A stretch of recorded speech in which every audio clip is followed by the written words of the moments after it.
Mammogram breast cancer സാധ്യത തിരിച്ചറിയാനുള്ള ഏറ്റവും നല്ല ടെസ്റ്റാണ് മാമോഗ്രാം. 40 വയസ്സിന് മുകളിലോട്ടുള്ള എല്ലാ സ്ത്രീകളും 1-2 വർഷം കൂടുമ്പോൾ മാമോഗ്രാം ചെയ്തിരിക്കണം. ഇത് ക്യാൻസർ സാധ്യത ഉണ്ടോ എന്ന് തിരിച്ചറിയാനും സഹായിക്കുന്നു. നമ്മുടെ രാജ്യത്ത് ഇത് കോമൺ അല്ലെങ്കിലും പുറം രാജ്യങ്ങളിൽ ഇത് കറക്റ്റായിട്ട് അവരുടെ ഗവൺമെൻറ് തന്നെ നടത്തുന്നുണ്ട്.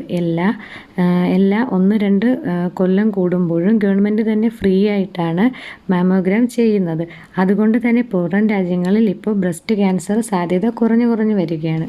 സ്തനാർബുദം തിരിച്ചറിയാനുള്ള രീതികളാണ് മാമോഗ്രാഫ് ചെയ്യുക, അതുപോലെ അൾട്രാസൗണ്ട് സ്കാനിങ്, FNAC അല്ലെങ്കിൽ ബയോപ്സി, കൂടാതെ MRIയും. ഇതിൽ മാമോഗ്രാമാണ് ഏറ്റവും നല്ല രീതി.